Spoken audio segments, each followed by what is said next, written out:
Davey VTV, Davey V with you. You're looking at a hero, at a real American hero, a patriot, a man who served his country, and a man who wore the uniform of the Greece, New York Police Department. And when he did the right thing, and when he stood up to cover up and corruption, he was retaliated against by one of the most corrupt police departments in the country, a department that I have been calling out for decades, the Greece, New York Police Department. You're going to see in this story that I'm going to roll the video in a second, one hero, that's Bryan Root. And then you're going to see or hear from a couple of crooks, from the town supervisor of Greece, New York, to the current police chief. Again, Bryan Root is a real hero. As always, thank you for watching Davey V TV. Roll the video. Good evening, and thank you for joining us for News 8 at 6. Tonight, an interview with the former Greece police sergeant suing and claiming he was retaliated against after helping to expose a drunk driving crash involving former Greece police chief Drew Forsyth. Now, in this exclusive sit-down interview, what he says happened to him, plus a response from the town of Greece and its current police chief.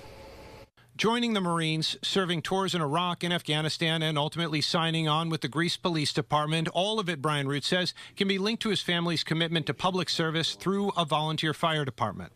It's just, I took it as an honor. A career highlighted by a number of promotions came to a screeching halt in late October 2021 when an officer approached Sergeant Root about an incident involving their chief, Drew Forsyth. Root says the officer told him the chief's drunk driving crash was not being handled properly, possibly a cover-up, and that the chief's car was in the impound lot. I went into the impound lot and took the infamous pictures. This one everyone has seen. No one has seen this one. Photos of a car demolished. Photos that Root handed to a retired officer, a move the Greece Police Department would later claim broke protocol. I asked him if he knew anybody that could help steer me in the right direction because I could not go to the supervisor or deputy supervisor. And what happened after that? He told me to sit back and let the retirees take care of it. The photos then appeared in the press. The district attorney got involved and Forsyth resigned. Some other punishments got doled out, but the harshest went to Root, a 30-day suspension, with the new chief, Michael Wood, saying his actions after the crash were not in compliance with the Greece Police Department policies and procedures, specifically their whistleblower policy. Root says he felt betrayed. Because the retaliation never stopped.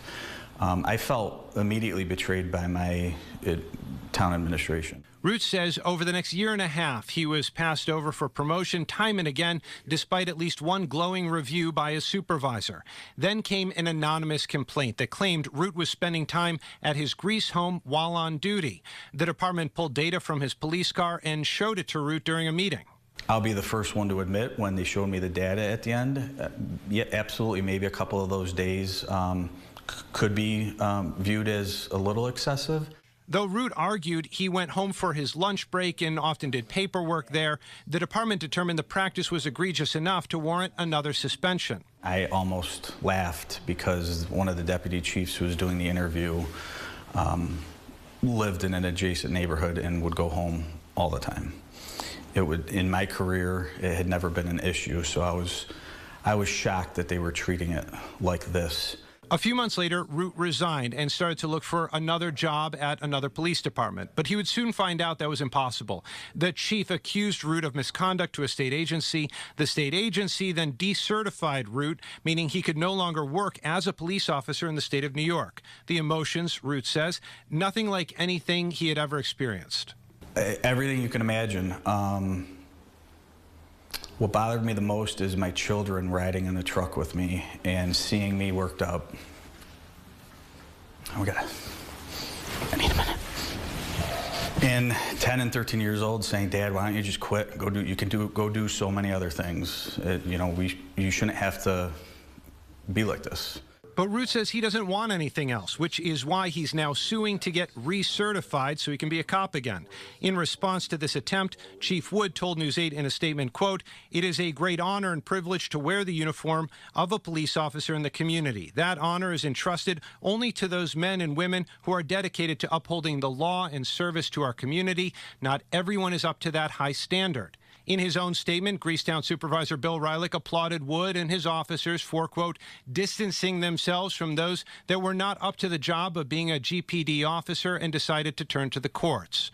Root responds saying he turned to the courts for himself, but also other officers. If the police chief and the current town administration can get away with this for what they accused me of doing, they can do it to just about anybody.